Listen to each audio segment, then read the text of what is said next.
Hi, and welcome to Children's Hospital and University of Nebraska Medical Center's Just-in-Time CME. These are videos with CME credit granted by Children's Hospital Medical Center. This video is concerning the care of a newborn found with a hemoglobin variant. Its review date is October of 2012, release date is November of 2012, and expiration date is November of 2014. I am James Harper. I'm a pediatric hematologist. I'm a consultant to the Nebraska Newborn Screening Program. My email address is here in case you have questions. I have no disclosures to relate regarding this video. Our objectives today are to inform you of the proper steps to obtain confirmatory data, to provide you data regarding the common genetic counseling issues that arise from this diagnosis, and to provide information intended to help you provide clinical guidance to the parents of this infant. The purpose of evaluating these hemoglobin variants is that some of these variants have clinical significance.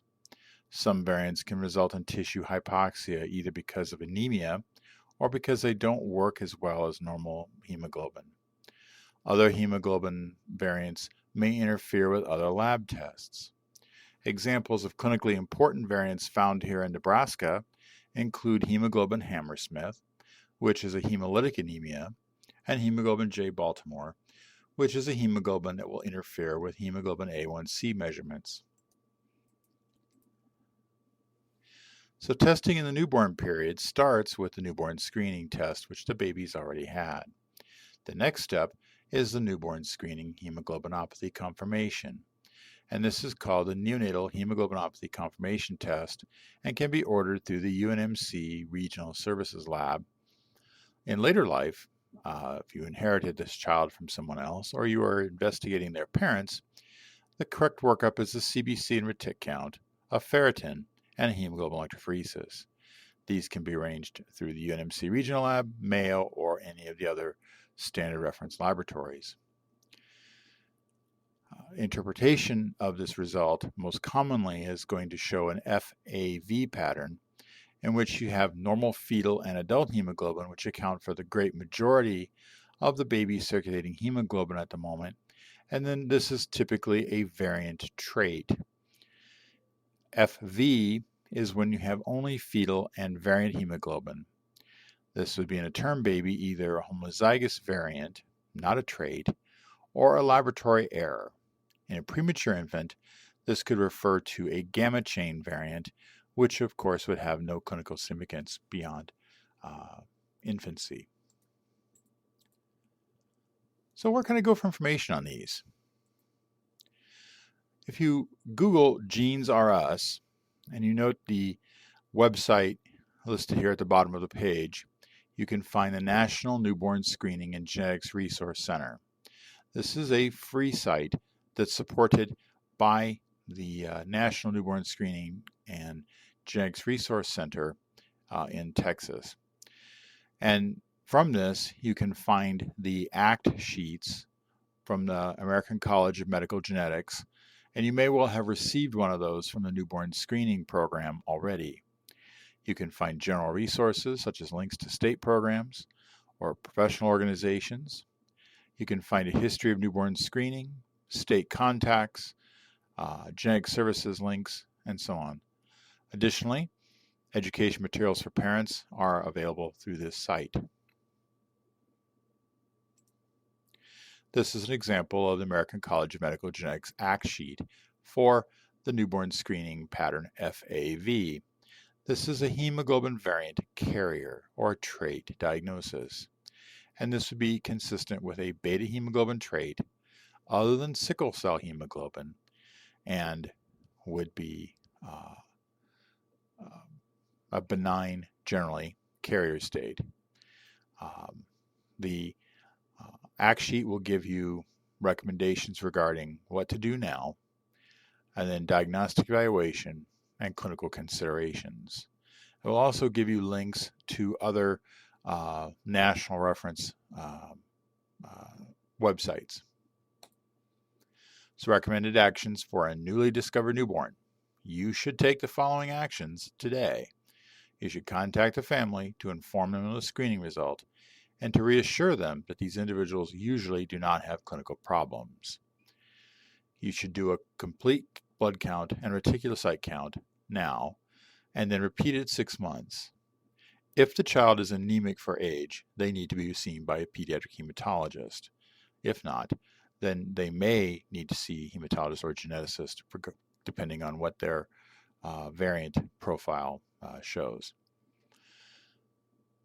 We order the newborn hemoglobinopathy confirmation study in Nebraska, and other states will refer to this as a hemoglobin profile analysis.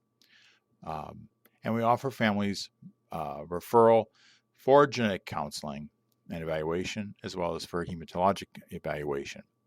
And then we report these findings to the newborn screening program. And this is an example of the diagnostic evaluation algorithm, which is published by the American College of Medical Genetics. This is for a child found to have an abnormal hemoglobin, but not hemoglobin S.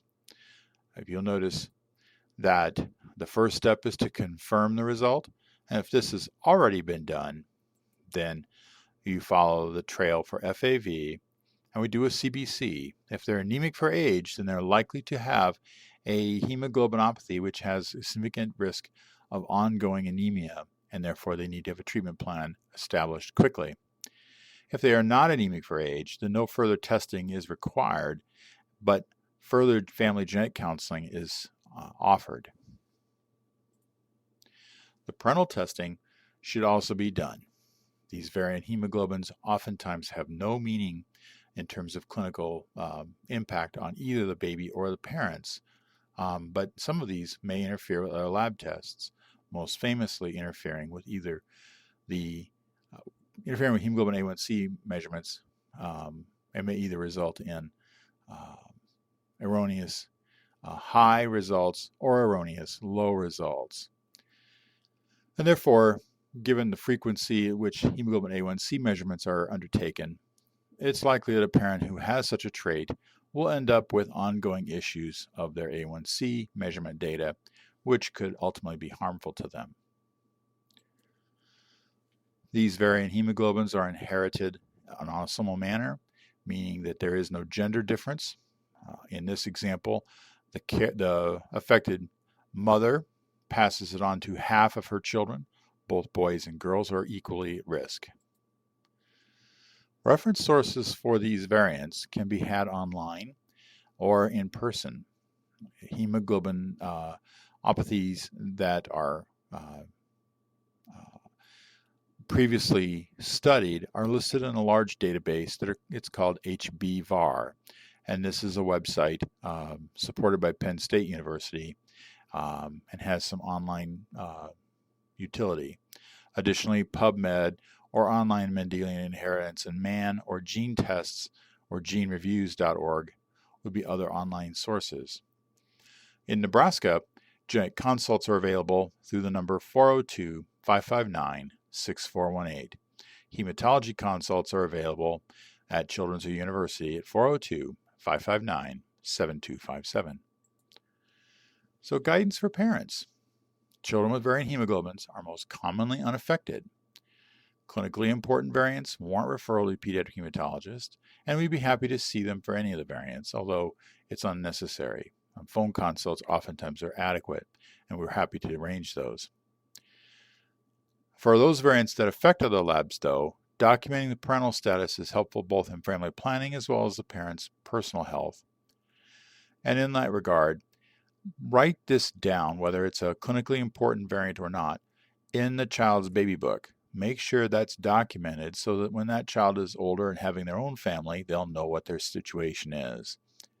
And then also, well baby and well child care schedules are not normally affected by this diagnosis, except in the case of the hemoglobinopathies associated with severe hemolysis. This video is supported by a grant from the Genetic Services Branch, the Maternal and Child Health Bureau, and Health Resources Service Administration. This project has been cleared by the Institutional Review Board at the University of Nebraska and Children's Hospital, and this video is accredited for 0.5 hours or 1/2 hour of AMA PRA Category 1 credits. Physicians should claim only their credit commensurate with the extent of their participation in this activity. Children's Hospital will award CME credit for one viewing of each video. However, you may use each video as many times as you would like, period. Thank you again. This is an experimental CME project, and we deeply appreciate feedback. If you want to leave feedback or suggest topics or learn about other CME activities ongoing at Children's Hospital, and to register for the CME credit for this video, please go to www.children'somaha.org/medical education. Thank you for your attention and good day.